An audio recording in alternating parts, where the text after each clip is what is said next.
हम्म।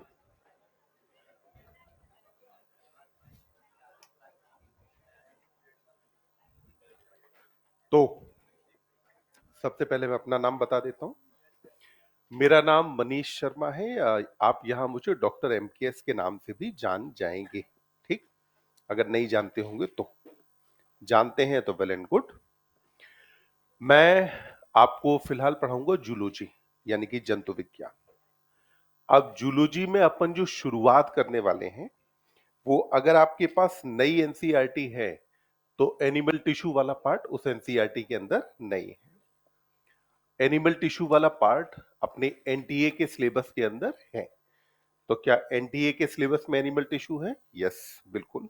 Last year तक का जो प्रोस्पेक्टस था उसके अंदर था। अब अगली बात आती है कि साहब इस साल यानी कि 2025 में तो एनिमल टिश्यू से क्वेश्चन नहीं आया, तो हम क्यों पढ़ें? तो ऐसा भी तो हुआ था कि पिछले साल लिविंग वर्ल्ड से कोई क्वेश्चन नहीं आया था, हमने पढ़ा, इस साल क्वेश्चन आ गया। तो क्या किसी एक साल क्वेश्चन ना आने पर मैं ये मान लूं कि वो चीज मेरे सिलेबस में नहीं है? नहीं।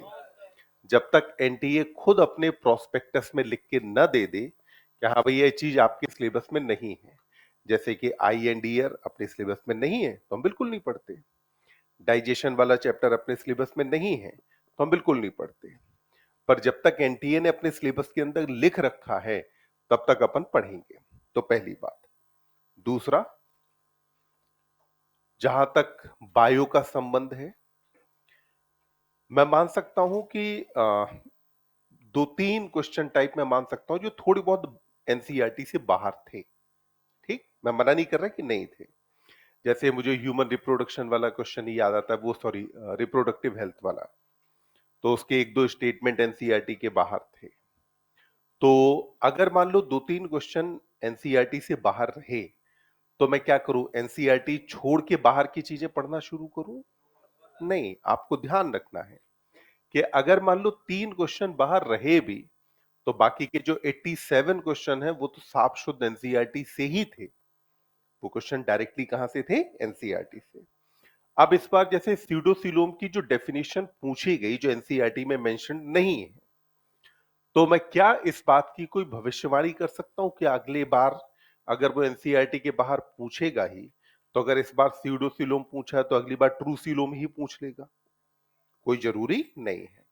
मतलब वो जो दो तीन क्वेश्चन है वो अपने आप ये मान लो कि लक पे या बहुत हद तक तुक्के पे डिपेंड करते हैं कि ठीक है जितना हमने थोड़ा बहुत बाहर पढ़ा उसके अंदर वो क्वेश्चन कवर हुए कि नहीं। बाकी क्योंकि 87 करीब क्वेश्चन डायरेक्टली एनसीईआरटी से थे, तो अपन अपना जो फाउंडेशन है वो अपन पूरा रखेंगे बेस्ड ऑन एनसीईआरटी। एक सिंपल सी बात है, अगर आप कोई भी गेम कोई भी स्पोर्ट अगर आप खेलते हैं तो आपको उसके लिए सबसे पहले चाहिए प्लेग्राउंड। कोई भी आउटडोर गेम हो, प्लेग्राउंड चाहिए ना। अपन जैसे मान लो अगर छत पे भी क्रिकेट खेलें तो हमें सबसे पहले डिसाइड करना होता है ना कि हम खेल कहां तक रहे हैं। अगर हम बैडमिंटन खेलते हैं तो हमें कोर्ट डिसाइड करना होता है कि भैया बीच में मान लो अगर नेट नहीं भी हो, हर बार नहीं होता, पर हम बीच में एक लाइन मान लेते हैं कि ये अपना नेट है। ठीक। फिर अपन मान लेते हैं कि इससे ज्यादा पीछे जाएगी तो अपन काउंट नहीं करेंगे। तो ऐसे ही कोई भी गेम इंक्लूडिंग नीट खेलने से पहले अपने को अपना प्लेग्राउंड डिसाइड करना जरूरी है। और वो जो मेरा प्लेग्राउंड है वो है एनसीईआरटी। मुझे जितना खेलना है, जितना तबीयत से खेलना है, जितना भी उधेड़-बुन करनी है, मैं एनसीईआरटी में सब कुछ करूंगा। पर लार्जली मैं कोशिश करूंगा कि मैं एनसीईआरटी को छोड़ के बाहर ना जाऊं जब तक कि एनसीईआरटी मुझसे खुद ना कहती हो कि आप छोड़ करके बाहर जाओ।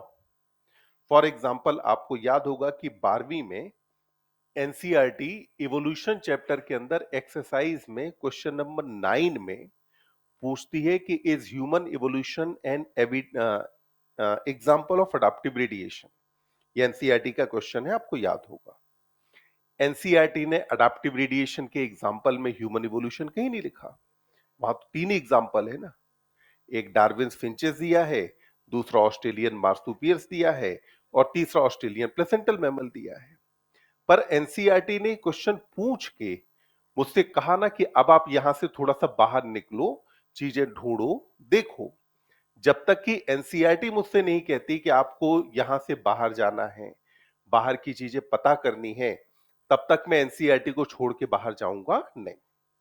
और जब हम एनसीईआरटी पढ़ेंगे तो हम उसमें एक भी कहीं कमी नहीं छोड़ेंगे। कमी न छोड़ने का मतलब है कि अगर एनसीईआरटी में कहीं कॉमा आता है तो मुझे उस कॉमा का मतलब पता हो। अगर एनसीईआरटी ने कहीं भी एटसेट्रा लगाया है तो मुझे उस एटसेट्रा का मतलब पता हो कि यहां क्यों लगा। अगर एनसीईआरटी कहीं फुल स्टॉप लगाती है तो मुझे समझ में आता हो कि यहां फुल स्टॉप क्यों लगा है। तो उन सारी चीजों को उस बारीकी से पूरा अपन ध्यान रखते हुए एनसीईआरटी की बात करेंगे। तो अपने पास चैप्टर नंबर 7 11वीं के एनसीईआरटी में कौन सा आता है? स्ट्रक्चरल ऑर्गेनाइजेशन इन एनिमल्स।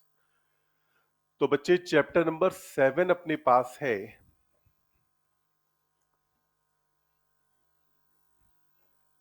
स्ट्रक्चरल ऑर्गेनाइजेशन इन एनिमल्स। यानी कि एनिमल्स की बॉडी बनी कैसे, ये अपने को पढ़ना है। ठीक। अब इस चैप्टर के अंदर जब ये चैप्टर पूरा था तो पहले एनसीईआरटी किसकी बात करती है? एनिमल टिश्यू की। अर्थवर्म बहुत पहले ही हमारे सिलेबस से हटा दिया गया था। कोई क्वेश्चन नहीं आता तो उसको अपन नहीं पढ़ेंगे। इसके बाद हम बात कर रहे होंगे कॉकरोच और फिर फ्रॉग के बारे में। तो फिलहाल शुरू करते हैं एनिमल टिश्यू से। सबसे पहली लाइन से अपन स्टार्ट करते हैं कि एनसीईआरटी पहले पैराग्राफ में कहां पे क्या क्या बातें कहना चाहती है। तो एनसीईआरटी कहती है कि जो एनिमल किंगडम है, किसकी बात चल रही है? एनिमल किंगडम में आएंगे कौन? ऑर्गेनिज्म। एनिमल किंगडम में कौन आते हैं? ऑर्गेनिज्म आते हैं। जो ऑर्गेनिज्म आते हैं ये दो तरह के हैं। एक तो है यूनिसेलुलर। पहले बेटा कैसे? यूनिसेलुलर।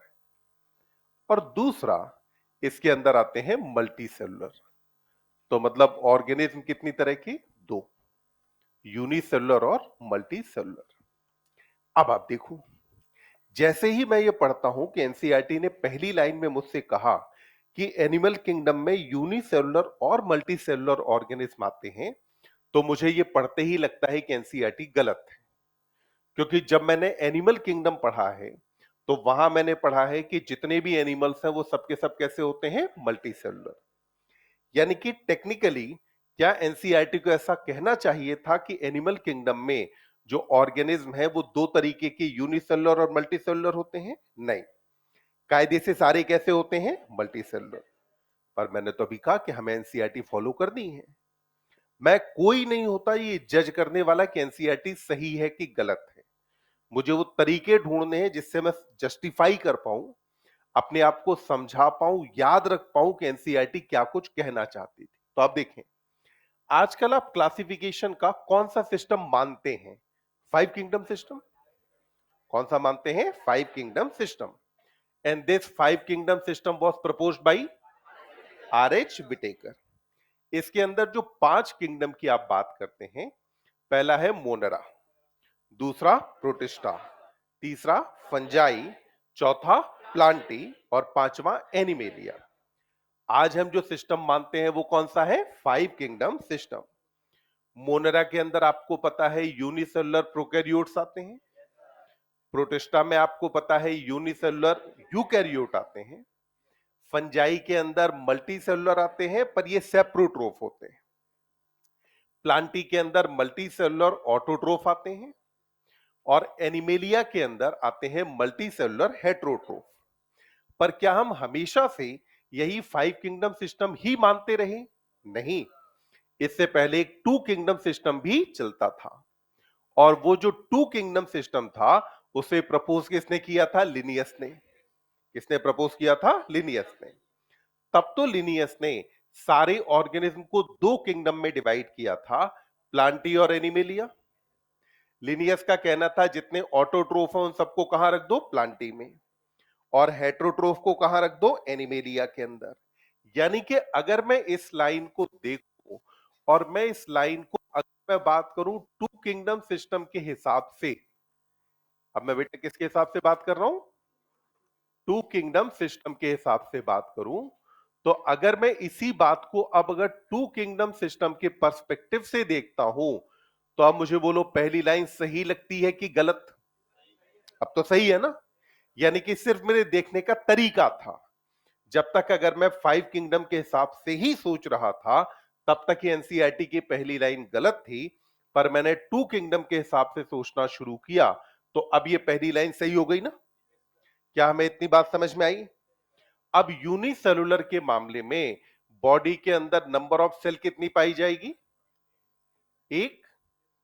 बॉडी के अंदर नंबर ऑफ सेल कितनी रहेगी? एक। अब यही जो सिंगल सेल है, this single cell will perform all life functions. जितने भी लाइफ फंक्शंस हैं, ये सारे लाइफ फंक्शंस बेटा यहां पर परफॉर्म कितनी सेल करेगी? एक। क्योंकि ऑर्गेनिज्म की बॉडी में सेल है ही एक, तो सारे लाइफ फंक्शन यही परफॉर्म करेगी। क्या होते हैं लाइफ फंक्शन? क्या रेस्पिरेशन के बिना कोई जिंदा रह सकता है? नहीं। मतलब रेस्पिरेशन एक लाइफ फंक्शन है। फीडिंग या डाइजेशन के बिना कोई जिंदा रहेगा? नहीं।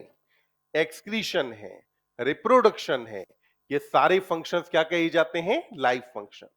तो मतलब कि यहां पर जितने भी लाइफ फंक्शन हैं, वो सारे लाइफ फंक्शन कितनी सेल परफॉर्म कर रही है? एक। सिंगल सेल अगर यहां पर परफॉर्म कर रही है, तो इसको अपन क्या कहते हैं? यूनिसेलुलर। फॉर एग्जाम्पल, भाई टू किंगडम सिस्टम के हिसाब से तो अमीबा यही आता था ना। टू किंगडम सिस्टम के हिसाब से अमीबा को अपन कहां रखते थे? यूनिसेलुलर के अंदर, और हेट्रोट्रोफ होता है। अब इधर आते हैं मल्टी सेलुलर के केस में। मल्टी सेलुलर के अंदर अगर हम देखें, तो बॉडी में नंबर ऑफ सेल एक होगा कि कई सारे? कई सारे। तो मल्टी सेलुलर के केस में ये जो सिमिलर लाइफ फंक्शंस हैं, these similar life functions are performed by different cells। तो यही सेम लाइफ फंक्शन परफॉर्म करने के लिए यहां जो सेल्स पाई जा रही हैं, वो एक ही है कि एक से ज्यादा?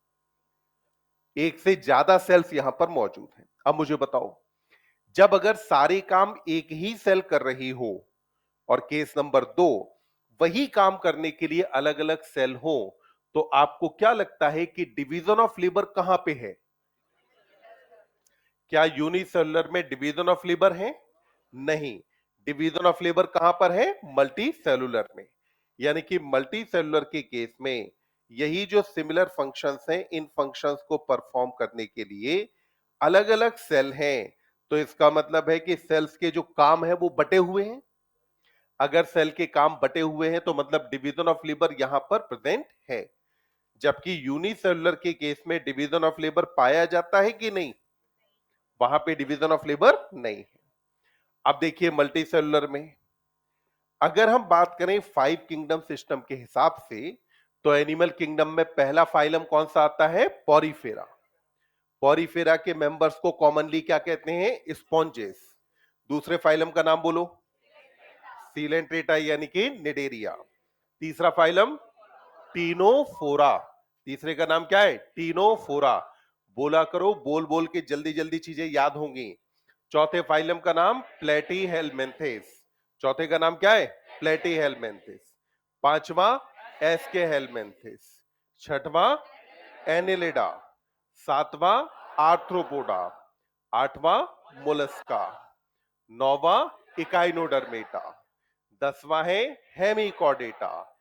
और 11वां कौन है? कॉर्डेटा। इनमें से फाइलम निडेरिया के अंदर अगर हम बात करें, तो यहां पे आता है हाइड्रा। इसके अंदर कौन आता है? हाइड्रा। कौन से फाइलम में आ रहा है? फाइलम निडेरिया के अंदर, यानी कि सीलेंट्रेटा में आता है। तो हाइड्रा के अंदर एनसीईआरटी कहती है कि यहां पाई जाती हैं डिफरेंट टाइप ऑफ सेल्स। क्या पाए जाते हैं बेटा? डिफरेंट टाइप ऑफ सेल्स पाई जाती हैं। And number in each type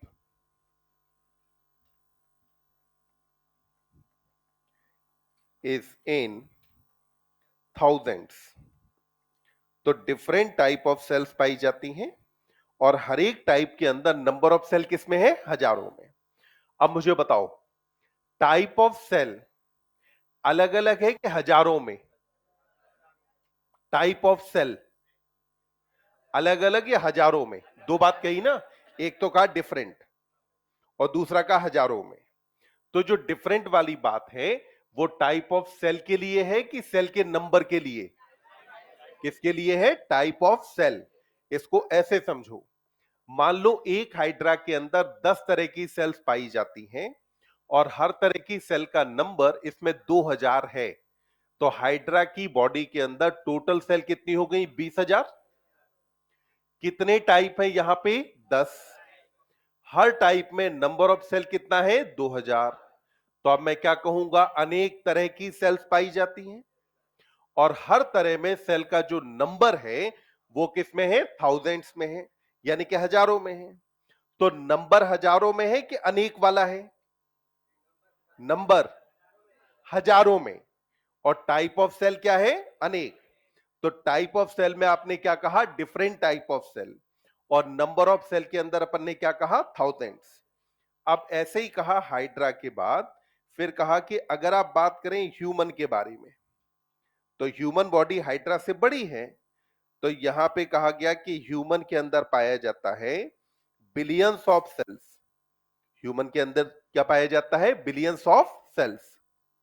अब मुझे बताओ, अगर यहां एनसीईआरटी ने लिखा है कि ह्यूमन की बॉडी में बिलियंस ऑफ सेल पाए जाते हैं और अगर कहीं किसी क्वेश्चन में लिखा हो कि ह्यूमन की बॉडी में मिलियंस ऑफ सेल पाए जाते हैं, तो इस स्टेटमेंट को सही मानोगे कि गलत? सही है कि गलत? एनसीईआरटी ने क्या लिखा? ह्यूमन की बॉडी में नंबर ऑफ सेल किसके अंदर है? बिलियंस में। स्टेटमेंट अगर आपसे पूछता है कि मिलियंस में सेल पाई जाती हैं तो सही। कहानी कुछ ऐसे समझिए, अगर मान लो मेरे पास 1,00,000 रुपए हो, तो मैं ये भी कह सकता हूं ना कि मेरे पास 100,000 रुपए हैं। मिलियन बिलियन से तो छोटी यूनिट है ना। अगर छोटी यूनिट है तो इसका मतलब है कि आप मिलियंस ऑफ सेल कह सकते हैं, पर ध्यान रखें आप ट्रिलियंस ऑफ सेल नहीं कह सकते हैं। ट्रिलियंस ऑफ सेल नहीं कहेंगे। आप चाहे मिलियंस कहें या फिर आप बिलियंस कहें, दोनों ही बातें क्या मानी जाएंगी? सही। तो मतलब कि सारे जो ऑर्गेनिज्म हैं वो ऑर्गेनिज्म कितने तरीके के हो गए? दो। एक कौन हुए? यूनिसेलुलर, दूसरे कौन? Multi cellular. क्या इतनी बात हमें समझ में आई? डिवीजन ऑफ लेबर किसके अंदर है? यूनिसेलुलर में कि मल्टी में? मल्टी के अंदर डिवीजन है। अब मल्टी में क्या है कि नंबर ऑफ सेल कई सारी हैं। नंबर ऑफ सेल क्या है? कई सारे हैं। अगर नंबर ऑफ सेल कई सारे हैं तो सेल्स एक साथ कंबाइन करेंगे, एक साथ जुड़ेंगे, एक साथ रहेंगे। जब ये सेल्स आपस में कंबाइन करेंगे, एक साथ जुड़ेंगे, तो सेल से ऊपर की यानी कि अगली यूनिट बनती है जिसको अपन क्या बोलते हैं? टिश्यू। क्या कहा जाता है? टिश्यू। तो जब सेल्स आपस में कंबाइन करेंगे तो सेल्स के आपस में कंबाइन करने से फॉर्मेशन किसका होता है? टिश्यू का। अब आप देखो, हमेशा डेफिनेशन पे बहुत ध्यान, क्योंकि डेफिनेशन बहुत सारी बातें कहती है। तो टिश्यू कहता है कि टिश्यू होता है group of similar sales. Tissue क्या है बेटा? Group of similar sales along with intercellular substances. यानी कि इसके साथ क्या मिला लेना है? Intercellular substances. पीछे तक दिखाई दे रहा है कि और बड़ा लिखूं? दिख रहा है ना? फिर कहा कि परफॉर्मिंग स्पेसिफिक फंक्शन, और ये परफॉर्म करता हो एक स्पेसिफिक फंक्शन, तो हम ऐसे ग्रुप ऑफ सेल को क्या नाम दे देते हैं? टिश्यू। क्या नाम देंगे? टिश्यू। अब समझिए, सबसे पहले आपने डेफिनेशन में क्या कहा कि टिश्यू किसका ग्रुप है? सिमिलर का या डिसिमिलर? किसके बारे में कहा? सिमिलर। कि टिश्यू किसका ग्रुप होता है? सिमिलर सेल का। अब ध्यान देना, जो बेटा सिमिलरिटी है, ये बताने के लिए आपको कोई ना कोई क्राइटेरिया चाहिए होता है, जिसके आधार पे आप कहते हैं कि सिमिलरिटी है। यानी कि कोई भी दो चीजें एक दूसरे से अलग भी हो सकती हैं, सिमिलर भी हो सकती हैं। जब आप सिमिलरिटी या डिफरेंस बताएंगे, तो आपको वो कैरेक्टर बताना पड़ेगा जिसके बेसिस पर आप कह रहे हैं कि सिमिलर है या डिसिमिलर। फॉर एग्जाम्पल, आप सब एक मामले में सिमिलर हैं कि आप सब मास्टर प्रो 1 के स्टूडेंट हैं, सिमिलर है ना। येट यू आर डिसिमिलर, क्योंकि कुछ ने चश्मे लगाए हैं, कुछ ने नहीं लगाए हैं। तो हम सिमिलर होते हुए डिसिमिलर हैं कि नहीं? सिमिलर होते हुए भी क्या है? डिसिमिलर। हम में से कुछ लोग जिनको जो है मान लो टी शर्ट मिल गई, वो अपनी यूनिफॉर्म में हैं, जिनको नहीं मिली वो यूनिफॉर्म में नहीं है। तो हम सिमिलर होते हुए डिफरेंट हैं कि नहीं? तो ऐसे ही जब आपने कहा कि टिश्यू ग्रुप किसका है? सिमिलर सेल का, तो अब आपको सिमिलरिटी का क्राइटेरिया बताना होता है कि किस कैरेक्टर के बेसिस पे मैं सिमिलर कह रहा हूं। अब अगर मैं कैरेक्टर की बात करता हूं, तो यहां जो ग्रुप ऑफ सिमिलर सेल कहा जा रहा है, ये हो सकता है स्ट्रक्चर के बेसिस पर। किसके बेसिस पर बेटा? स्ट्रक्चर। यानी कि हो सकता है कि सेल्स की स्ट्रक्चर सिमिलर हो। किसी एक टिश्यू के अंदर जितनी भी सेल्स हैं, हो सकता है कि उन सारी सेल्स की स्ट्रक्चर एक दूसरे के क्या हो बेटा? सिमिलर। अगर यहां पर सेल्स की स्ट्रक्चर एक दूसरे के सिमिलर हो, तो उस कंडीशन में अपन क्या कहेंगे कि ग्रुप ऑफ सिमिलर सेल है। अब जरा देखिए, क्या आपको यहां पर इपिथेलियल टिश्यू में, ये स्क्वामस इपिथेलियम में सारी सेल सिमिलर दिखाई दे रही हैं? क्यूबॉइडल में सारी सेल सिमिलर हैं, कॉलमनर में सारी सेल सिमिलर हैं। यानी कि क्या टिश्यू स्ट्रक्चरली सिमिलर सेल्स का ग्रुप होता है? होता है ना। वहीं पर आप देखना, फिर अगर आप देखते हैं एनसीईआरटी को, तो अब एनसीईआरटी में आता है आपका एरियोलर टिश्यू का डायग्राम। इस वाली सेल का नाम है फाइब्रोब्लास्ट। क्या बोलते हैं इसे? फाइब्रोब्लास्ट।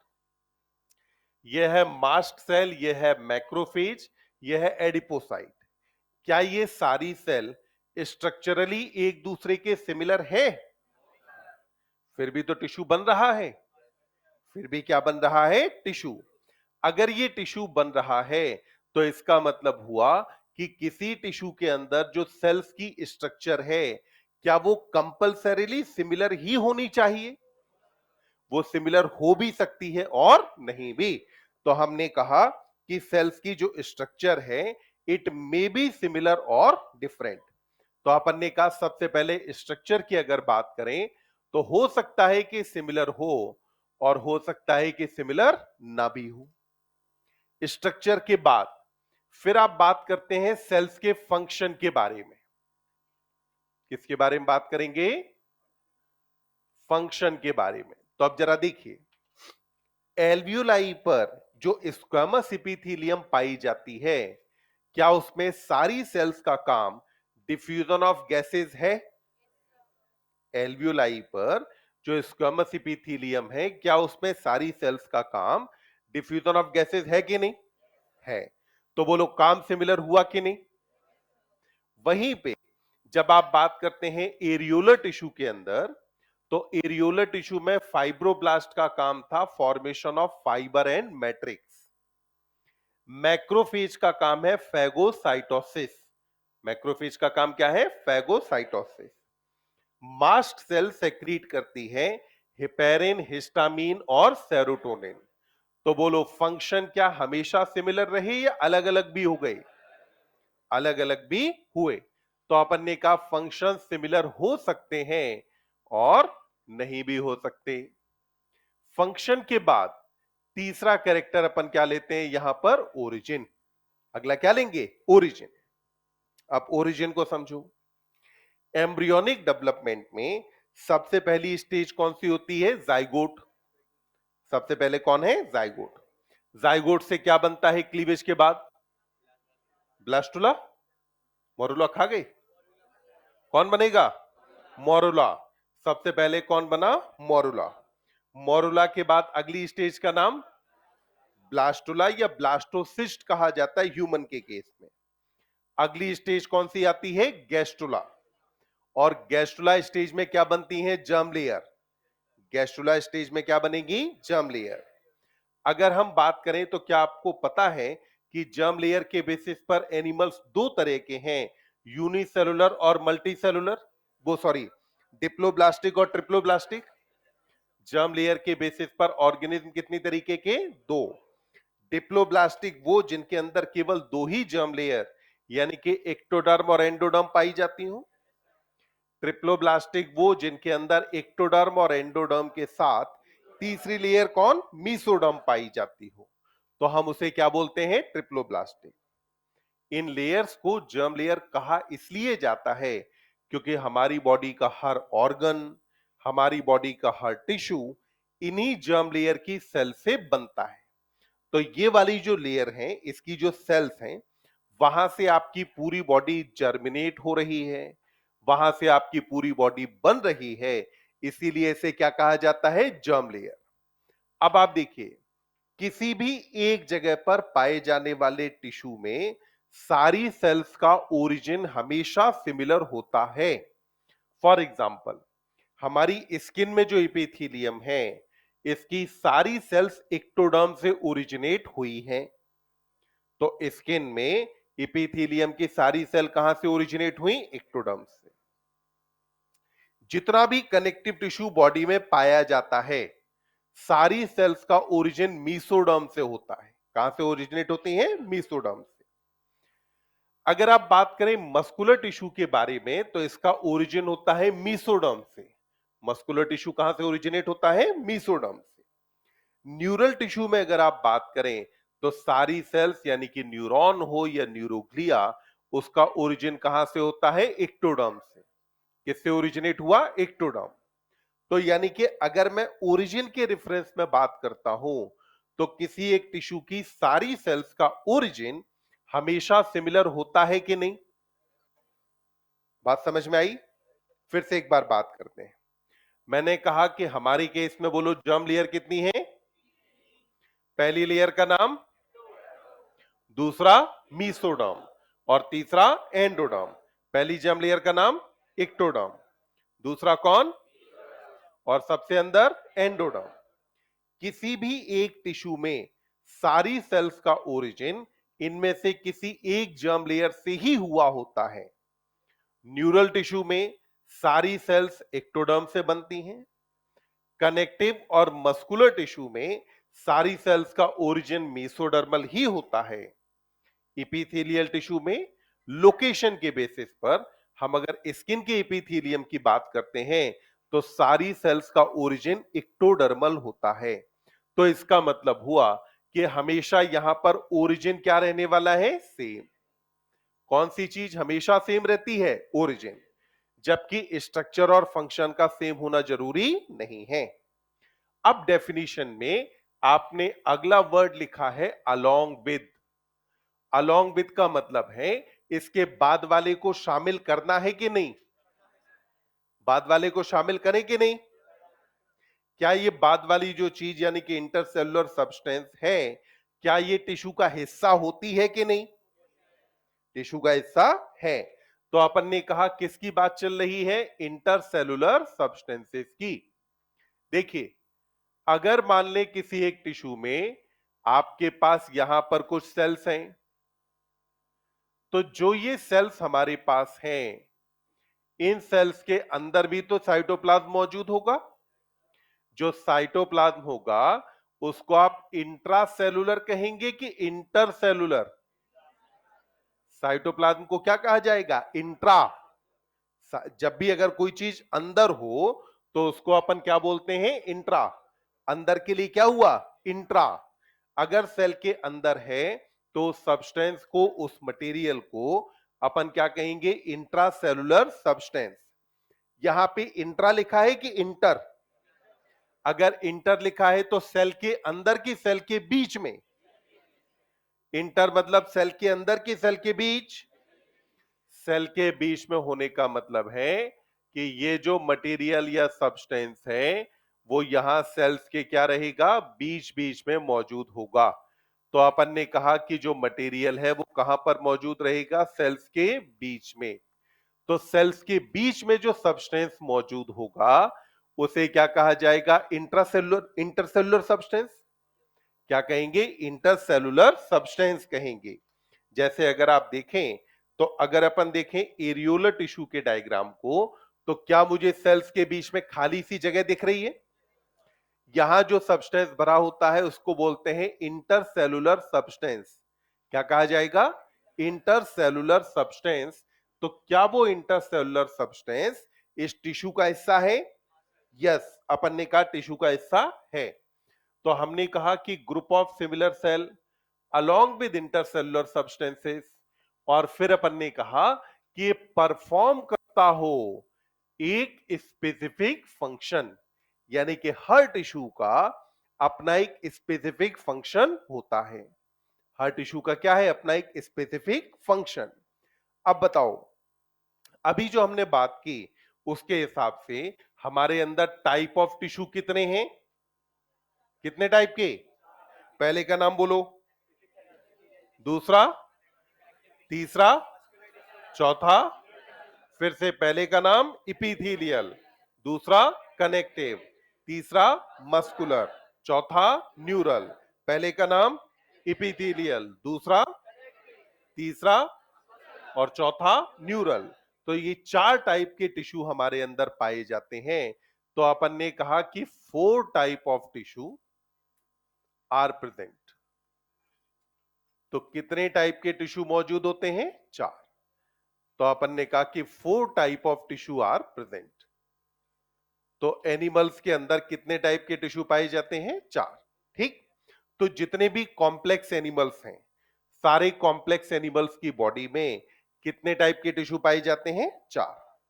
अब देखिए, जब ये टिश्यू आपस में मिलेंगे तो टिश्यू के आपस में मिलने से क्या बनता है? क्या बनेगा? ऑर्गन। तो जब टिश्यू आपस में मिला तो टिश्यू के मिलने से क्या बना? ऑर्गन। मीनवाइल ऑर्गन की भी बात करेंगे। एक बार एनसीईआरटी का पहला पैराग्राफ जरा खुद से पढ़ के देखो।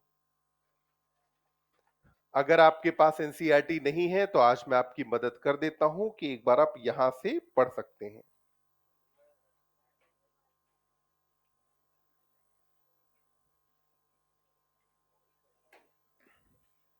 देखो, ये पहले वाला पैराग्राफ एक बार पढ़ के देखो। क्या आपने को इसके सारे वर्ड्स, लाइन सब समझ में आ रहे हैं?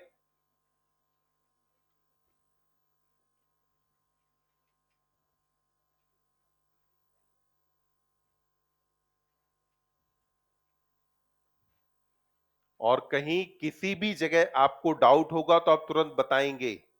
सबसे महत्वपूर्ण काम है एनसीईआरटी पढ़ना, इससे जरूरी कुछ भी नहीं है।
बढ़े आगे। पहले पैराग्राफ में किसी बालक को कोई डाउट नहीं? चलो,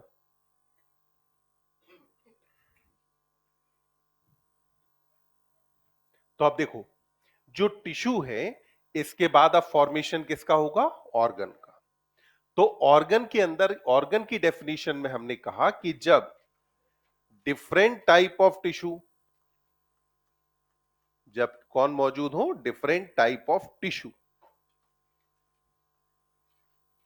कंबाइन करें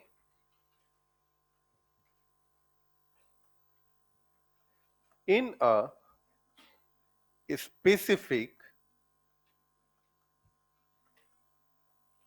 proportion and pattern।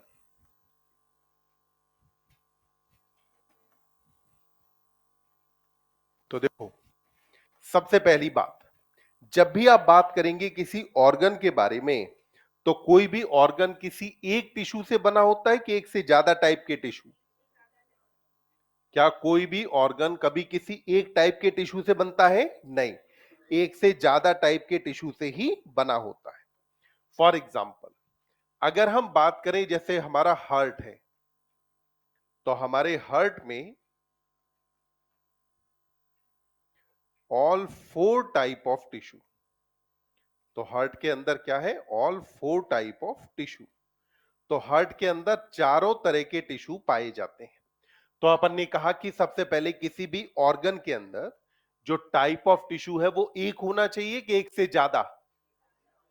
क्या किसी भी ऑर्गन में एक सिंगल टाइप का टिश्यू होता है? नहीं, हमेशा टाइप ऑफ टिश्यू क्या रहेगा? एक से ज्यादा। कहा कि डिफरेंट टाइप ऑफ टिश्यू आपस में कंबाइन करें, और कंबाइन करें, पहले कहा स्पेसिफिक प्रपोर्शन। कंबाइन किस में करें? Specific proportion. स्पेसिफिक प्रपोर्शन में प्रपोर्शन वर्ड का मतलब है रेशियो। प्रपोर्शन मतलब क्या होता है? रेशियो। और हिंदी में अपन इसको बोलते हैं अनुपात। हिंदी में क्या कहा जाता है? अनुपात।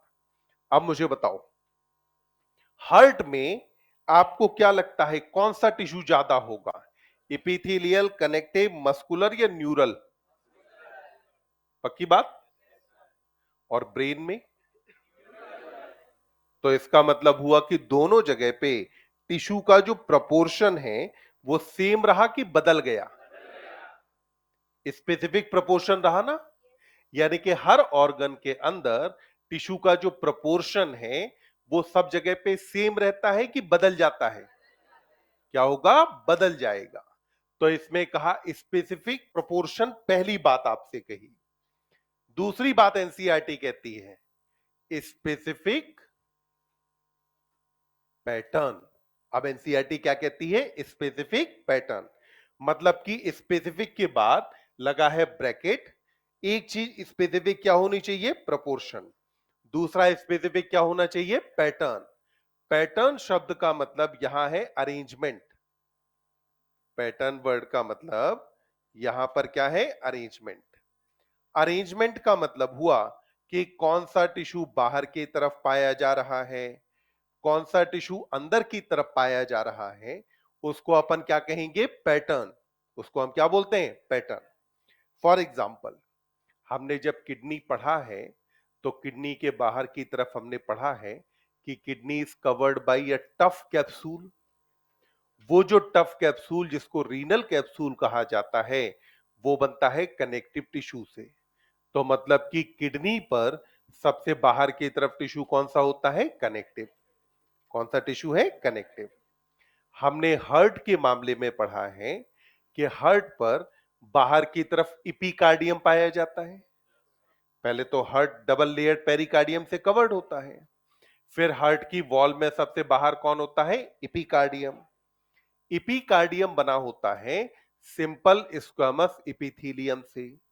तो मतलब कि किडनी में सबसे बाहर कौन? Connective tissue. हार्ट में सबसे बाहर कौन? Epithelial tissue.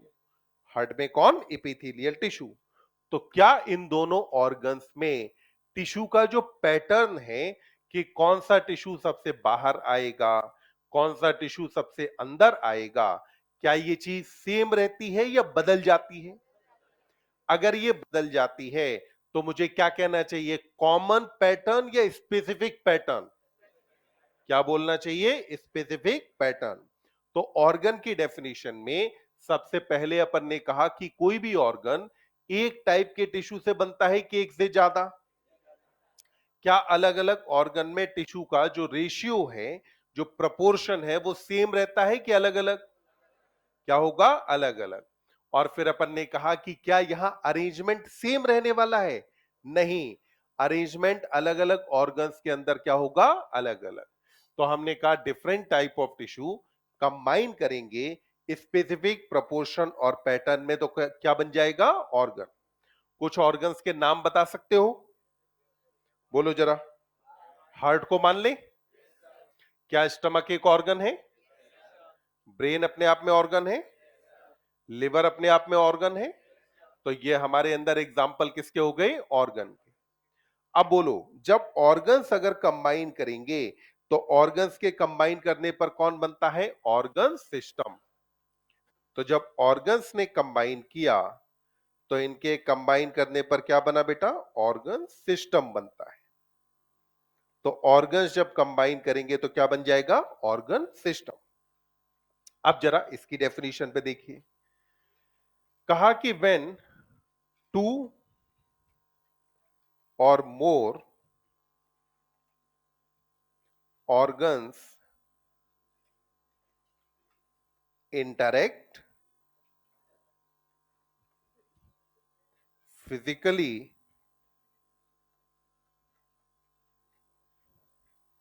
and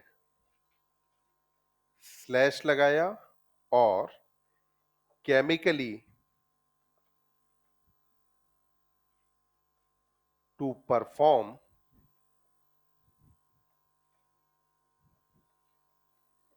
a common function.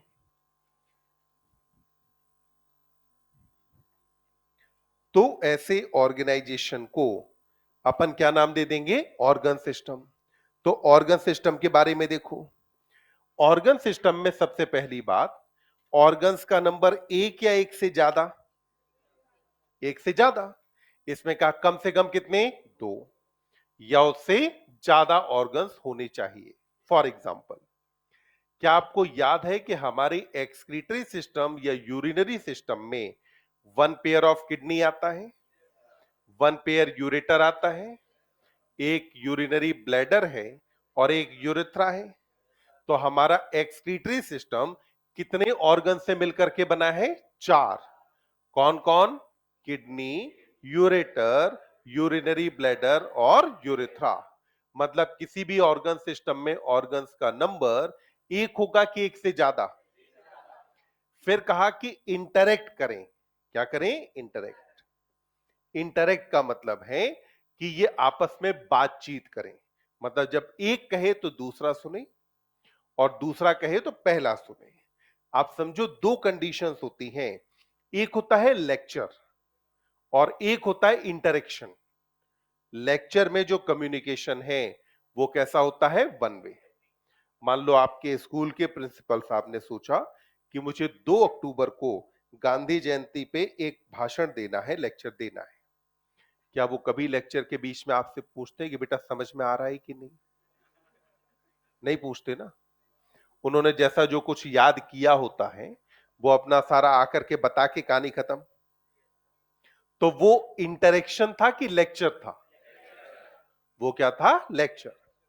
वहीं इंटरेक्शन का मतलब हुआ, मान लो तुम और तुम्हारा एक फ्रेंड आपस में अगर बात कर रहे हो तो उस टाइम पे तुम सामने वाले की सुनोगे भी, याद रखोगे किस रेफरेंस में बात चल रही है, सामने वाले को तुम्हारी सुननी पड़ेगी, उसको भी याद रखना पड़ेगा किस रेफरेंस में बात चल रही है, तभी आपके बीच में बातचीत हो पाएगी। तो मतलब जो बातचीत या इंटरेक्शन है वो वन वे कम्युनिकेशन होता है कि टू वे कम्युनिकेशन? कैसा? Two way. तो मतलब जब मैं कहता हूं कि दो ऑर्गन्स आपस में इंटरेक्ट करते हैं तो मतलब कि एक अगर कहे तो दूसरे को सुननी चाहिए और दूसरा अगर कहे तो पहले को सुननी चाहिए।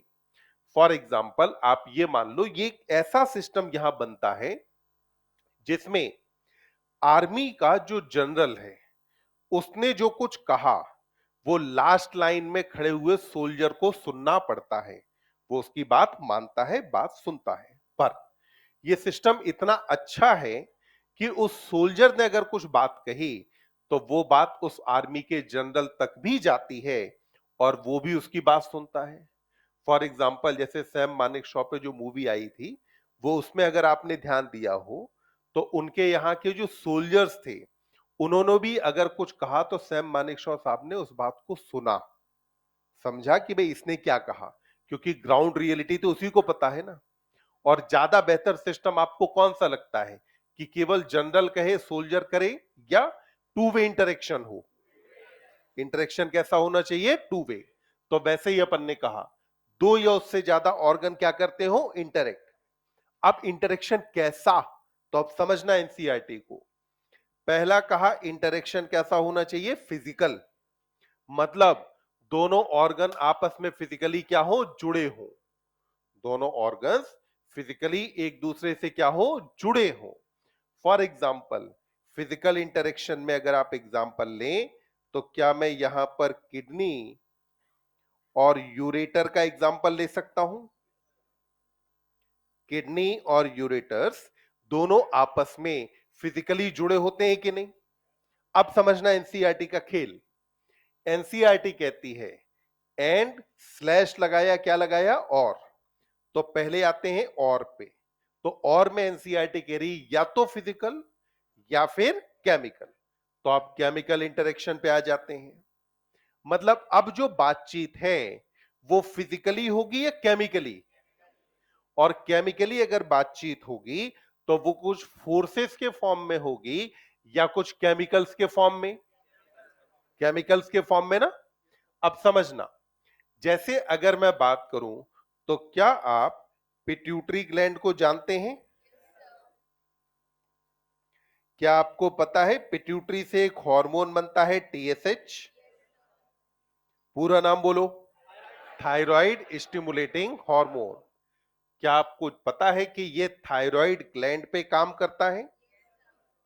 किस पे काम किया? थायराइड। क्या पिट्यूटरी अपने आप में एक ऑर्गन है ना? क्या थायराइड एक ऑर्गन है? पिट्यूटरी से थायराइड तक जाने वाला जो टीएसएच है वो एक प्रोटीन मॉलिक्यूल है। किसका मॉलिक्यूल है? प्रोटीन का। तो क्या ये केमिकल हुआ? केमिकल है ना। तो मतलब क्या पिट्यूटरी की बात को थायराइड ने एक केमिकल की मदद से सुना कि नहीं? सुन लिया। क्या ये इंटरेक्शन है? अभी ये भाषण है। केवल पिट्यूटरी की बात कौन सुने जा रहा है? थायराइड। क्या थायराइड की बात को पिट्यूटरी सुन रहा है? नहीं। अब कैसे सुनेगा? तो समझना, अपने को पता है कि जैसे ही थायराइड पे काम करेगा तो यहां हार्मोन बनेंगे T3 और T4। कौन कौन बना? T3 and T4। T3 का पूरा नाम है ट्राई आइडोथायरोनिन। T4 का नाम होता है टेट्रा आइडोथायरोनिन। क्या इन दोनों को थायरोक्सिन कहते हैं या किसी एक को? केवल किसे? T4 को। थायरोक्सिन नाम T3 के लिए नहीं है, ये नाम किसके लिए है? T4। तो पिट्यूटरी ने क्या बनाया बोलो? क्या बनाया? टीएसएच ने कौन से ऑर्गन पे काम किया? थायराइड से कौन सा हार्मोन बना? T3 और T4। ये जो T3 और T4 हैं, जैसे ही T3 और T4 का लेवल होगा हाई, इनका लेवल क्या होने लगेगा? जब टीएसएच आता रहेगा तो धीमे धीमे करके इसका लेवल क्या हो जाएगा? हाई हो जाएगा ना। जैसे ही हाई लेवल होता है तो अब ये T3 T4 सर्कुलेट तो ब्लड में ही कर रहे हैं ना। कहां सर्कुलेट कर रहे हैं? ब्लड में। तो ब्लड में सर्कुलेट करते करते ये कहां पहुंचेंगे? पिट्यूटरी के पास। और जैसे ही ये हाई लेवल होगा तो इसका हाई लेवल पिट्यूटरी को देता है नेगेटिव फीडबैक। कैसा फीडबैक देगा? नेगेटिव फीडबैक देगा। और इस नेगेटिव फीडबैक की वजह से टीएसएच कम हो जाएगा। टीएसएच क्या हो जाएगा? कम। तो मतलब T3 T4 कम। जैसे ही ये कम हुए नेगेटिव फीडबैक खत्म। फिर वापस से पिट्यूटरी ने क्या बनाया? टीएसएच। फिर कौन बना? T3 T4। फिर इनका लेवल हाई हुआ। हाई लेवल होते ही फीडबैक कैसा गया? नेगेटिव। तो क्या इस नेगेटिव फीडबैक के माध्यम से थायराइड की कही हुई बात को पिट्यूटरी ने सुना? T3 T4 कौन है? हार्मोन। T3 T4 हार्मोन है ना। अगर हार्मोन है तो केमिकल हुए कि नहीं? अगर ये केमिकल हैं तो इसका मतलब है क्या पिट्यूटरी की बात को थायराइड एक केमिकल की मदद से सुन रहा है? क्या थायराइड की कही बात को पिट्यूटरी एक केमिकल की मदद से सुन रहा है? तो क्या आपको यहां केमिकल इंटरेक्शन दिखाई दिया? एकदम क्लियर बात। अब देखिए अगली कहानी। एनसीईआरटी ने यह भी तो लिखा है कि जो इंटरेक्शन है वो फिजिकल एंड केमिकल भी हो सकता है। इंटरेक्शन में यह भी लिखा है ना कि इंटरेक्शन कैसा हो, फिजिकली एंड केमिकली इंटरेक्ट करते हो। तो अपन ने कहा कि इंटरेक्शन फिजिकल और केमिकल कैसे होगा, तो उसको समझो। यह है अपना स्टमक। कौन सा ऑर्गन हो गया? स्टमक। स्टमक के बाद यह हुआ ड्यूडेनम। इंटेस्टाइन का पहला पार्ट होता है ना ड्यूडेनम। क्या स्टमक और ड्यूडेनम आपस में जुड़े होते हैं? जुड़े होते हैं कि नहीं? अगर नहीं जुड़े होंगे तो स्टमक से फूड ड्यूडेनम में कैसे जाएगा? अगर ये दोनों आपस में जुड़े हैं तो ये हुआ आपका ड्यूडेनम, और ये है स्टमक। तो अपने को दिखाई दे रहा है कि स्टमक और ड्यूडेनम दोनों के बीच में फिजिकल इंटरेक्शन है। इंटरेक्शन कैसा है बेटा? फिजिकल। अब जरा देखें, ये जो स्टमक है, इस स्टमक के पास आया फूड। कौन आया? क्या आपने को पता है इसमें HCl मिक्स होता है? स्टमक क्या सेक्रीट करेगा? HCl। तो इससे अब जब फूड का पार्शियल डाइजेशन हो जाएगा तो क्या बनेगा? काइम। और काइम एसिडिक होगा कि अल्कलाइन? कैसा होगा? एसिडिक। ये एसिडिक काइम जब जाके कहां पहुंचा? ड्यूडेनम में। कहां पहुंचा? ड्यूडेनम में। स्टमक के अंदर पीएच होता है 1.8, ड्यूडेनम में पीएच है 7.8। तो एसिडिक काइम के पहुंचने की वजह से ड्यूडेनम का पीएच घटेगा कि बढ़ेगा? फिर से सुनो, स्टमक का पीएच है 1.8, ड्यूडेनम का पीएच है 7.8। स्टमक से 1.8 पीएच वाला काइम जाके पहुंचा ड्यूडेनम में, तो ड्यूडेनम का पीएच घटा कि बढ़ा? घटेगा ना। पीएच क्या हो जाएगा? कम। तो पीएच का कम होना, पीएच हाइड्रोजन आयन कंसंट्रेशन को ही तो रिप्रेजेंट करता है। तो पीएच का कम होना क्या स्टमक की तरफ से ड्यूडेनम को दिया गया एक सिग्नल था? केमिकल सिग्नल है ना। तो अपन ने कहा कि जैसे ही ये काइम पहुंचा, तो काइम के पहुंचते ही ड्यूडेनम पर यहां जो पीएच था, ये पीएच इसका क्या हुआ? कम। जैसे ही पीएच कम हुआ, तो पीएच के कम होते ही ये जो ड्यूडेनम है,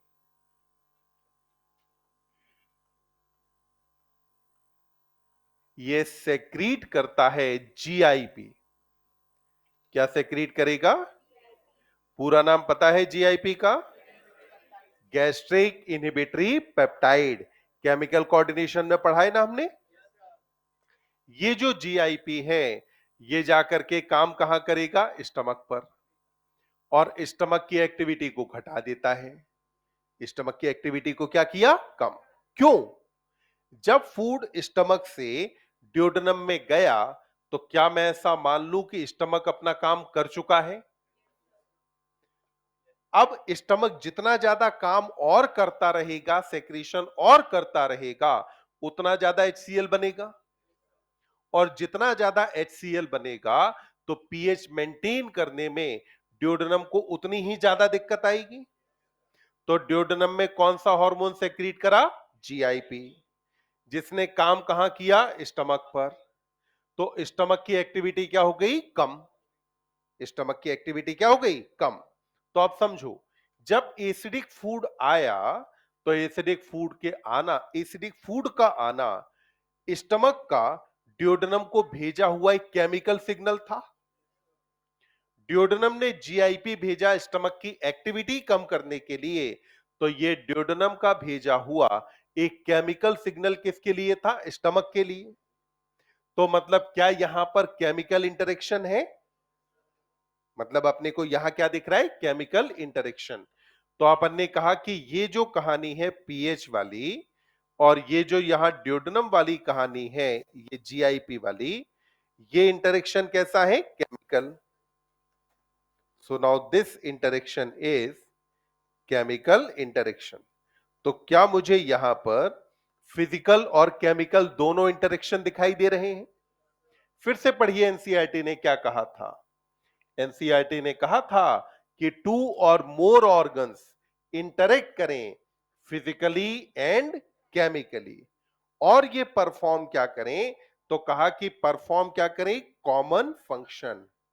ध्यान देना, फिर से टिश्यू की डेफिनेशन में पढ़ो, कॉमन फंक्शन लिखा है कि स्पेसिफिक? टिश्यू के मामले में फंक्शन क्या है? स्पेसिफिक।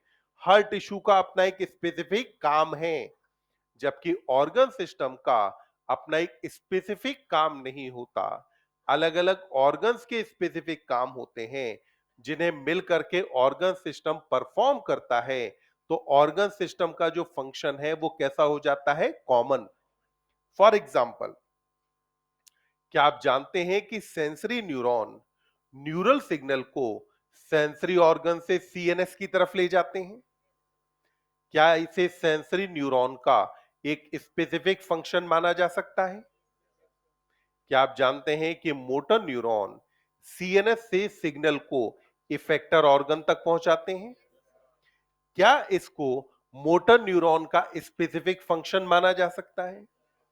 ये जो सेंसरी और मोटर न्यूरॉन हैं, ये दोनों हमारे नर्वस सिस्टम के अंदर ही आते हैं। तो मतलब नर्वस सिस्टम का फंक्शन तो कॉमन हो गया कि ये सेंसरी ऑर्गन से सीएनएस तक सिग्नल लाएगा भी, सेंसरी और जो है सीएनएस से सिग्नल को मोटर ऑर्गन तक पहुंचाएगा भी। जैसे आपको याद होगा कि नर्वस सिस्टम को आप डिवाइड करते हैं सीएनएस और पीएनएस में। पीएनएस के अंदर यही तो पढ़ते हैं।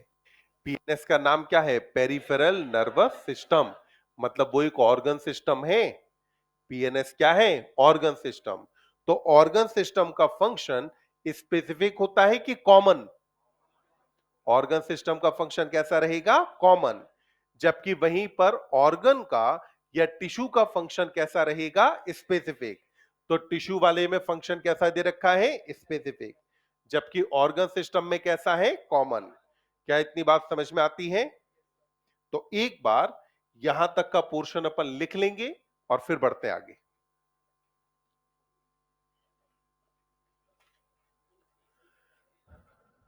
एसी का टेम्परेचर, मेरे पास रिमोट तो नहीं है, तो बाहर जाके बोल दो, क्लास बंद हो जाएगी। तो फिर कुछ मत करो, क्लास तो चलनी जरूरी है। ठंडा ज्यादा लगता है? स्वेटर वेटर पहनो।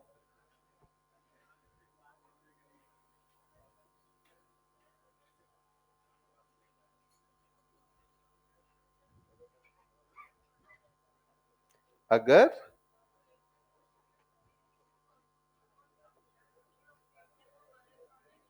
उतना नहीं मानेंगे, क्योंकि कई जगह पे जब आप एनसीईआरटी एकदम लाइन वाइज फॉलो नहीं करते तो आप कॉमन फंक्शन करके मान भी लेते हैं। हाँ, कुछ जगह पे मान लेते हैं, बाकी अपन एनसीईआरटी को अगर लाइन बाय लाइन फॉलो करें, जो हम करेंगे, तो वहां स्पेसिफिक चाहिए अपने को।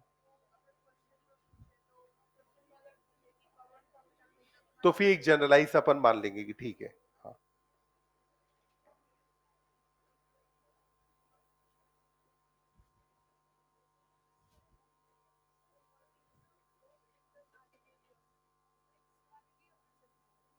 ऑर्गेनिज्म ऑफ किंगडम एनिमेलिया में अभी हम फिर से बात करेंगे जब टाइप ऑफ टिश्यू पे आएंगे। तो वहां भी ऑर्गेनिज्म को हम दो तरीके का मानेंगे, सिंपल और कॉम्प्लेक्स। जैसे पॉरीफेरा के मेंबर्स में टिश्यू नहीं होता, तो उसको मैं सिंपल मानूंगा। निडेरिया ऑनवर्ड टिश्यू होता है, तो उसको मानूंगा कॉम्प्लेक्स।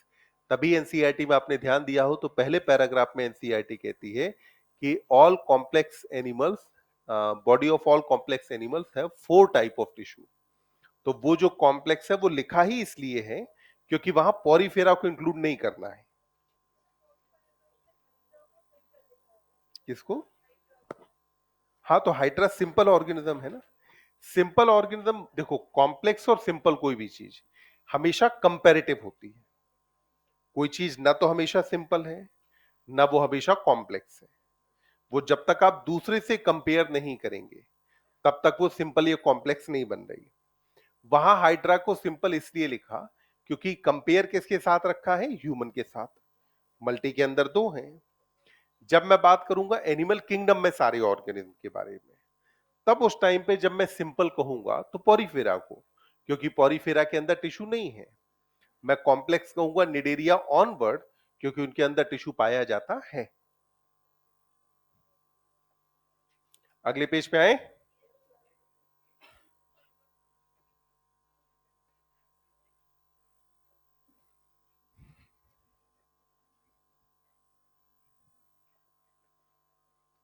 चलो यहां से अगर कहीं कुछ रह गया तो उसे लिख के कंप्लीट करो, फिर अपन बढ़ेंगे आगे।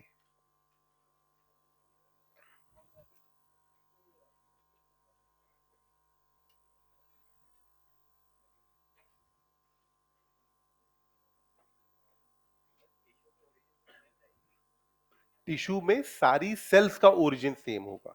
आपने कहा ना ग्रुप ऑफ सिमिलर सेल, तो वो जब मैं बात कर रहा था स्ट्रक्चर, फंक्शन या ओरिजिन की, तो उन सेल्स की बात कर रहे हैं जो टिश्यू के अंदर मौजूद है। तो वहां जब ओरिजिन कहेंगे तो वो हम कहेंगे कि सेल्स की ओरिजिन क्या है, तो वो सेम रहेगी।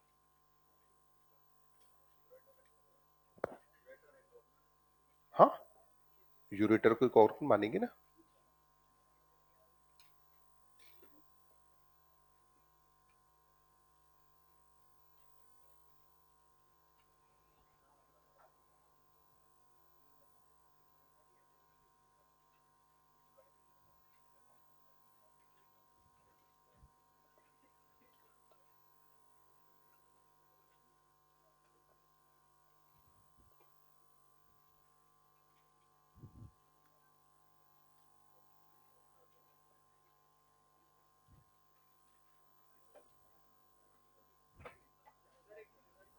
हाँ,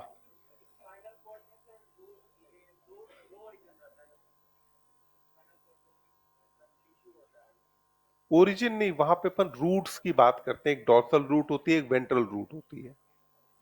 तो जो डॉर्सल रूट है स्पाइनल कॉर्ड की, वो सेंसरी होती है, जबकि वेंट्रल रूट मोटर होती है। ओरिजिन में हम ऐसा नहीं कहते कि टिश्यू के ओरिजिन दो हैं, क्योंकि स्पाइनल कॉर्ड के अंदर आप देखें है तो न्यूरल टिश्यू। तो जो न्यूरल टिश्यू है उसका ओरिजिन एक्टोडर्मली है।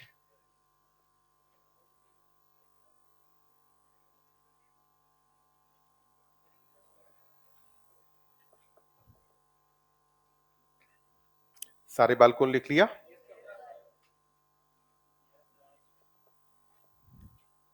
तो अब देखते हैं अपन आगे। अब देखो एनसीईआरटी की एक लाइन, सेकेंड पैराग्राफ के बाद थर्ड पैराग्राफ में एनसीईआरटी कहती है कि structure of sales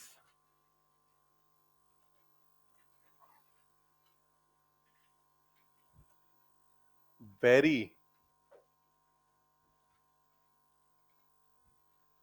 according to their function.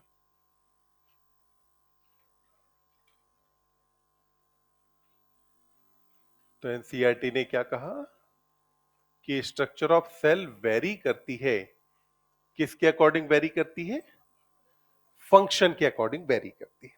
अब जरा इस लाइन पर ध्यान देना, कौन वेरी कर रहा है, स्ट्रक्चर या फंक्शन? वेरी मतलब अलग अलग प्रकार की कि बदलना। इस वेरी VARY का मतलब क्या होता है? चेंज होना। तो कौन चेंज हो रहा है, स्ट्रक्चर या फंक्शन? कौन चेंज हुआ? फिर बोलो, कौन चेंज हुआ? किसके हिसाब से चेंज हुआ? किसके हिसाब से चेंज हुआ? फंक्शन के हिसाब से। यानी कि क्या मैं इस लाइन को ऐसे लिख सकता हूं कि function of cells vary according to their structure? हाँ कि नहीं? क्या हम ऐसा लिख सकते हैं कि function of cells vary according to their structure? नहीं। अगर आप देखें तो ये जो लाइन है, ये आपको पूरे इवोल्यूशन का मूल मंत्र है। पूरा जो इवोल्यूशन है वो इसी लाइन के हिसाब से चला है। हमेशा हुआ है कि ऑर्गेनिज्म एक नए एनवायरमेंट में गया, नए एनवायरमेंट में उसकी नई आवश्यकताएं थी। अगर नई आवश्यकताएं थी तो उसकी बॉडी के ऑर्गन्स के ऑर्गन सिस्टम के फंक्शंस बदले। जब ये फंक्शन बदले तो इन फंक्शंस को परफॉर्म करने के लिए सेल्स ने अपनी स्ट्रक्चर बदली, जिससे कि इन फंक्शंस को ज्यादा बेहतर तरीके से परफॉर्म किया जा सके। जैसे फिशेस से जब एम्फीबियंस इवॉल्व हुए तो पहले एम्फीबियन क्या हुआ कि पानी से निकल के बाहर आए। कहां गए? जमीन पर। जब ये पानी से निकल के बाहर जमीन पर आए तो इनकी रेस्पिरेटरी ऑर्गन की जो रिक्वायरमेंट है, जो फंक्शन है, अब वो पानी जैसा ही रहा कि चेंज हुआ? जब अगर ये चेंज हुआ तो इनके अंदर रेस्पिरेटरी ऑर्गन अब फिशेस जैसे ही होने चाहिए कि चेंज हो जाने चाहिए? तो मतलब किसी भी ऑर्गन की जो स्ट्रक्चर है वो किस पे डिपेंड करती है? उसके फंक्शन पे। किसी भी ऑर्गन की स्ट्रक्चर डिपेंड किस पे करती है? उसके फंक्शंस पे डिपेंड करती है कि ऑर्गन की स्ट्रक्चर होगी कैसी। तो वैसे ही एनसीईआरटी ने कहा कि structure of cells vary according to their function. फिर एनसीईआरटी कहती है देयरफॉर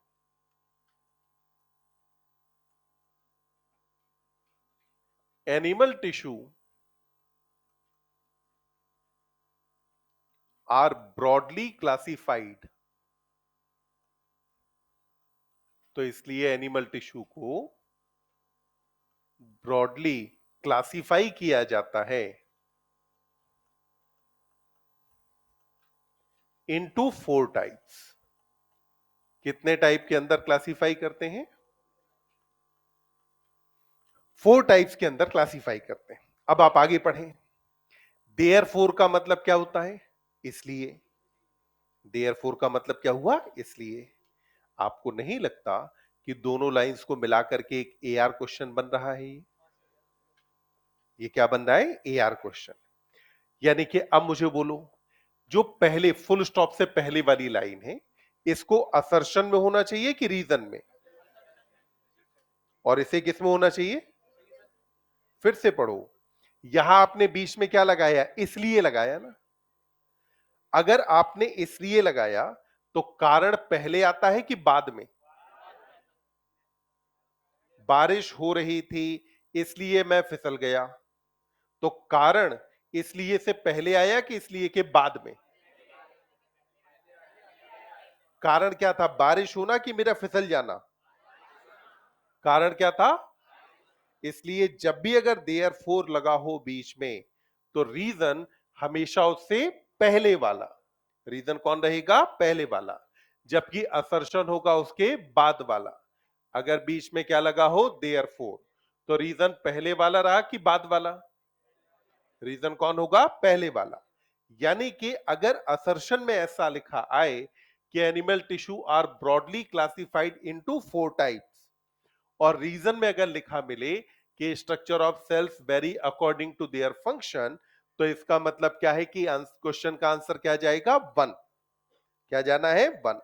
वहीं पर अगर असर्शन में लिखा आ जाता है कि structure of cell vary according to their function, और रीजन में लिखा आए कि animal tissue are broadly classified into 4 type, तो आप क्वेश्चन का आंसर क्या जाएगा? 2। ये एनसीईआरटी की लाइन है। तो जहां भी ऐसी लाइनें अपने को मिले जिनसे ए आर क्वेश्चन बनते दिखाई देते हो, तो वहां पे आप साथ में लिख करके मार्क कर दिया करो ए आर, कि भाई ये जगह जहां से ए आर वाले क्वेश्चन बनेंगे। हम एनसीईआरटी से वो सारी लाइनें ढूंढ ढूंढ के निकाल लेंगे जिनसे ऐसे क्वेश्चन बनते हो जिनके आंसर जाते हो 1। अगर 1 वाला मुझे पता है तो इसका मतलब है 2 वाला तो मैं आसानी से कर लूंगा, और 3 4 तो अत्यंत आसान होते ही होते हैं। तो अपन ने कहा कि स्ट्रक्चर ऑफ सेल वेरी किसके अकॉर्डिंग करती है? फंक्शन के अकॉर्डिंग। इसलिए एनिमल टिश्यू को कितने टाइप में क्लासिफाई किया जाता है? 4 टाइप में। अब जरा देखिए, अगर हम बात करें तो एनिमल्स में अब हम कहेंगे कि ये 2 तरीके के हैं, क्योंकि अब हम किसकी बात कर रहे हैं? टिश्यू की। तो इसलिए एनिमल में मैंने कहा कि पहले सिंपल, जिनके अंदर टिश्यू क्या है? एब्सेंट है। सिंपल, जिनके अंदर टिश्यू क्या है? एब्सेंट। वहीं पर मैंने कहा कॉम्प्लेक्स, जिनके अंदर टिश्यू प्रेजेंट है। मतलब बात समझो, जब मैं बात कर रहा हूं यहां पे एनिमल्स के बारे में, तो मैं यहां पे उन सारे एनिमल्स की बात कर रहा हूं जो कैसे हैं, मल्टी सेलुलर। यानी कि 5 किंगडम क्लासिफिकेशन के हिसाब से तो सारे एनिमल मल्टी सेलुलर ही होते हैं ना। 5 किंगडम क्लासिफिकेशन के हिसाब से सारे एनिमल कैसे हैं, मल्टी सेलुलर। पर क्या सारे एनिमल अगर मल्टी सेलुलर हैं तो सारे एनिमल में टिश्यू पाया ही जाता है? नहीं।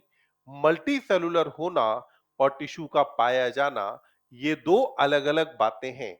तो पहली बात, क्या मैं ऐसा कह सकता हूं कि all members of kingdom animalia are multicellular? क्या मैं ऐसा कह सकता हूं कि all members of kingdom animalia have tissue? सबके अंदर टिश्यू नहीं है। तो अपन ने कहा कि टिश्यू एब्सेंट होता है किसके मेंबर्स में, पॉरीफेरा। किसके मेंबर में एब्सेंट है बेटा, पॉरीफेरा। पॉरीफेरा यानी कि स्पॉन्जेस जो हैं, इनके अंदर बॉडी तो मल्टी सेलुलर है पर इनके अंदर टिश्यू पाया जाता नहीं है। क्यों नहीं है? क्योंकि इनमें ग्रुप ऑफ सिमिलर सेल नहीं बनता। क्या नहीं बनता इनके अंदर, ग्रुप ऑफ सिमिलर सेल नहीं बनता। अब इसे कुछ आप ऐसे समझो, जैसे मान लो हमने एक दीवार बनाई, जिस दीवार में हमने लगभग सेम साइज और शेप की ईंटें हमने लगा रखी हैं, तो उस दीवार में यूनिफॉर्मिटी दिखेगी। वहीं पर मान लो अगर जो है हमें कहीं किसी खेत वेत को घेरने के हिसाब से कैसे भी कोई एक बाड़ा जैसा अगर बनाना है और हमारे पास अलग अलग शेप साइज के पत्थर हैं, तो हमने कैसे कर करके उन्हें एक दूसरे के ऊपर जमा करके एक दीवार बना दी, तो क्या वो दीवार यूनिफॉर्म जैसी दिखाई देगी? नहीं। दोनों ही दीवारों में पत्थरों की या ईंटों की संख्या एक से ज्यादा है। पर पहले वाले मामले में सारी ईंटें सिमिलर हैं, तो वो देखने में यूनिफॉर्म जैसी दिख रही है। दूसरे वाले केस में सारी ईंटें सिमिलर नहीं है, सारे पत्थर सिमिलर नहीं है, तो वो आपको यूनिफॉर्म दिखाई नहीं दे रहा। तो पॉरीफेरा में क्या बॉडी में एक सेल पाई जाती है? नहीं। सेल तो बहुत सारी होती हैं, पर क्या ये सारी सेल एकदम सिमिलर होती हैं? नहीं। अलग अलग तरीके की सेल्स होती हैं। इसे कुछ ऐसे फिर वापस से समझो, हम अगर अपनी बॉडी में ही बात करें तो हमारे अंदर 200 से ज्यादा टाइप ऑफ सेल हैं। पर होता यह है, एक टाइप की सेल का ग्रुप एक टाइप की सेल का ग्रुप दूसरा, तीसरे टाइप की सेल का ग्रुप अलग, फिर एक और टाइप की सेल का ग्रुप अलग। तो उसमें क्या होगा, हर एक ग्रुप में आपको यूनिफॉर्मिटी दिख रही है। जबकि पॉरीफेरा में क्या होगा कि मान लो सैकड़ों या हजारों तरह की सेल हैं, पर सारी सेल्स आपस में मिली जुली हैं। जब अगर सारी सेल्स आपस में मिली जुली हैं, तो उस मामले में क्या यहां पर टिश्यू बनेगा? नहीं। टिश्यू बनने के लिए क्या होना चाहिए, ग्रुप ऑफ सिमिलर सेल। तो अब यहां पर कॉम्प्लेक्स जिनके अंदर टिश्यू प्रेजेंट है, उनमें अगर हम बात करें तो यहां आ जाता है आपका निडेरिया से लेकर के कॉर्डेटा तक। कहां से कहां तक आ गया, निडेरिया से लेकर के कॉर्डेटा तक यहां आ जाता है। और इन कॉम्प्लेक्स एनिमल्स में जो टिश्यू पाए जाते हैं, इन टिश्यू में अपन ने कहा कि पहले टाइप का टिश्यू कौन सा होता है, इपिथेलियल। पहले टाइप के टिश्यू का नाम क्या है, epithelial. Second one is connective, दूसरे का नाम क्या हो जाएगा, कनेक्टिव। तीसरा मस्कुलर, और चौथा होता है न्यूरल। तो कितने टाइप के टिश्यू हो गए, चार, इपिथेलियल, कनेक्टिव, मस्कुलर और न्यूरल। तो कॉम्प्लेक्स एनिमल्स की बॉडी में टाइप ऑफ टिश्यू कितने होते हैं, चार, इपिथेलियल, कनेक्टिव, मस्कुलर और न्यूरल। क्या हमें ये इतनी बात समझ में आई? अभी जरा इसमें एक बात और देखो जो रह गई। अगर आप देखें तो एनसीईआरटी ने यहां पर क्या लिखा कि एनिमल टिश्यू को ब्रॉडली कितने टाइप में क्लासिफाई करते हैं, चार। ब्रॉडली इसलिए कहा गया क्योंकि क्या इपिथेलियल टिश्यू के फर्दर टाइप नहीं है? क्या कनेक्टिव टिश्यू के टाइप नहीं है? हैं। जब आप कह रहे हैं ब्रॉडली क्लासिफाई किया है, तो इसका मतलब मैं क्या निकालूं क्या प्रिसाइजली केवल 4 ही टाइप है कि 4 से ज्यादा हैं? प्रिसाइजली टाइप कितने हैं? 4 से ज्यादा। पर ब्रॉडली यानी कि मोटा मोटी तौर पे हमने इन्हें कितने टाइप में क्लासिफाई कर रखा है? 4। तो ध्यान रखना, यहां ब्रॉडली ही लिखा होना चाहिए, आप प्रिसाइजली नहीं लिख सकते हैं। प्रिसाइजली लिखते ही ये स्टेटमेंट क्या हो जाएगा? गलत। तो फटाफट इतना लिखें और फिर अपन पढ़ेंगे एनसीईआरटी, फिर बात करते हैं एपिथेलियल टिश्यू के बारे में। तो आज अपन ने पढ़ा एनसीईआरटी का पन्ना नंबर 100।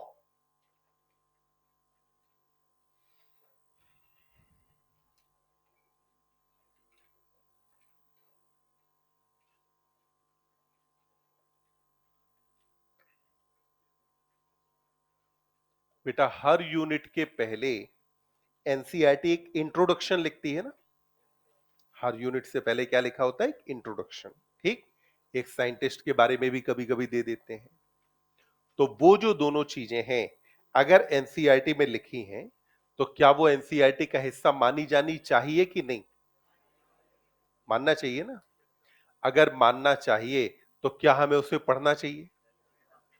तो इसलिए खुद इस बात का ध्यान रखेंगे, आप हर यूनिट का जो इंट्रोडक्शन वाला पार्ट है, साइंटिस्ट के बारे में है, उसे आप पढ़ेंगे। अगर उसमें कहीं कोई ईयर दिया है स्पेसिफिक, कोई लोकेशन कहीं कुछ दे रखी है, तो उन चीजों को भी अपन मार्क करते जाए कि ये सब कहानी भी एनसीईआरटी के बाहर नहीं है। जैसे इस बार अगर आप देखो तो जो रिडक्शनिस्ट अप्रोच वाली बात आई थी, वो ह्यूमन फिजियोलॉजी के इंट्रोडक्शन में लिखी है ना। तो इसलिए शुरू वाला जितना पार्ट है, उसको भी अपन नहीं छोड़ेंगे कि हम उसे बिना पढ़े छोड़ दें। हमें पढ़ना उसको भी है। और जब भी जहां जो कुछ समझ नहीं आएगा, तो कंसर्न एजुकेटर से एक बार बात कर लेनी है कि मेरे को यहां पे ये बात समझ में नहीं आई।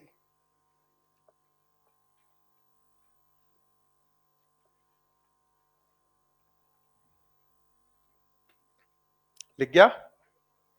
अब जरा फिर से ध्यान दें।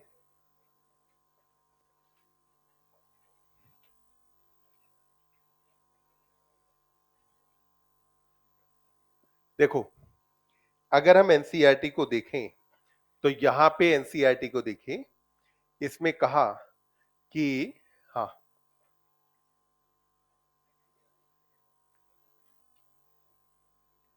फर्स्ट तो अपन ने पढ़ लिया था ना। हम्म। You may be surprised to know that all complex animal consist of only 4 basic type of tissue. तो सारे एनिमल्स के बारे में लिखा है कॉम्प्लेक्स एनिमल। फिर अगला देखिए, tissue are organized in specific proportion and pattern to form organ. यानी कि ऑर्गन बनाने के लिए क्या स्पेसिफिक होना चाहिए? प्रोपोर्शन और पैटर्न। ऑर्गन के एग्जांपल में स्टमक है, लंग है, हार्ट है, किडनी है। व्हेन टू और more organs perform a common function by their physical and slash और केमिकल इंटरेक्शन, ये एक साथ मिलके क्या बनाते हैं? Organ system. अब आगे कहा डाइजेस्टिव सिस्टम है, रेस्पिरेटरी सिस्टम है। यानी कि अब अगर हम अपनी बॉडी के बारे में बात करें, तो हमारी जो पूरी बॉडी है, उसको चलाए रखने के लिए हमारे ऑर्गन सिस्टम्स का ठीक से चलते रहना जरूरी है। और सारे ऑर्गन सिस्टम ने अपने काम बांट रखे हैं। किसी भी ऑर्गन सिस्टम का ठीक से चलते रहने के लिए उसका जितने भी उसके अंदर ऑर्गन्स आते हैं, उन सबका काम करना जरूरी है और ठीक से काम करना जरूरी है। फॉर एग्जाम्पल, मान लो अगर किडनी अपना काम करे पर यूरेटर हड़ताल पे चला जाए, तो क्या यूरिन यूरिनरी ब्लैडर तक पहुंचेगी? तो मतलब किडनी का ठीक से काम करना भी तो बेकार हो गया। तो मतलब कि ऑर्गन्स का ठीक से काम करना जरूरी है और हर ऑर्गन के अपने काम बटे हैं। हर ऑर्गन के अंदर टिश्यू मौजूद है, टिश्यू के अपने काम बटे हुए हैं। जैसे अगर मैं यूरिनरी ब्लैडर में ही बात करूं, तो हमने मिक्टुरेशन रिफ्लेक्स के बारे में पढ़ा है। जो मिक्टुरेशन रिफ्लेक्स है, वो तो नर्वस सिस्टम का काम है ना। मतलब वो काम वहां कौन परफॉर्म कर रहा है? Neural tissue. मान लो बाकी सारी चीजें अपना काम करें यूरिनरी ब्लैडर में, पर अगर ये न्यूरल टिश्यू हड़ताल पे चला जाए, तो क्या मिक्टुरेशन हो पाएगा? नहीं। जितने भी टिश्यू हैं, वो किससे बने हैं? सेल से। तो मतलब कि सेल्स का ठीक से काम करना जरूरी है।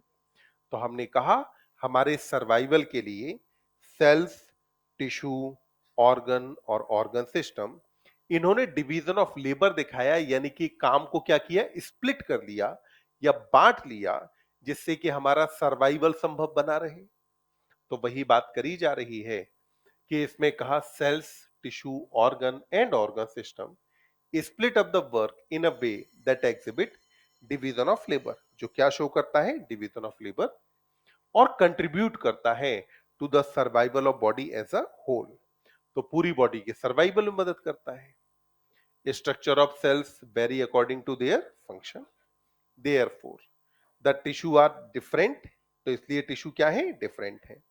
और ब्रॉडली क्लासिफाई कितने टाइप में करें, चार, इपिथेलियल, कनेक्टिव, मस्कुलर और न्यूरल।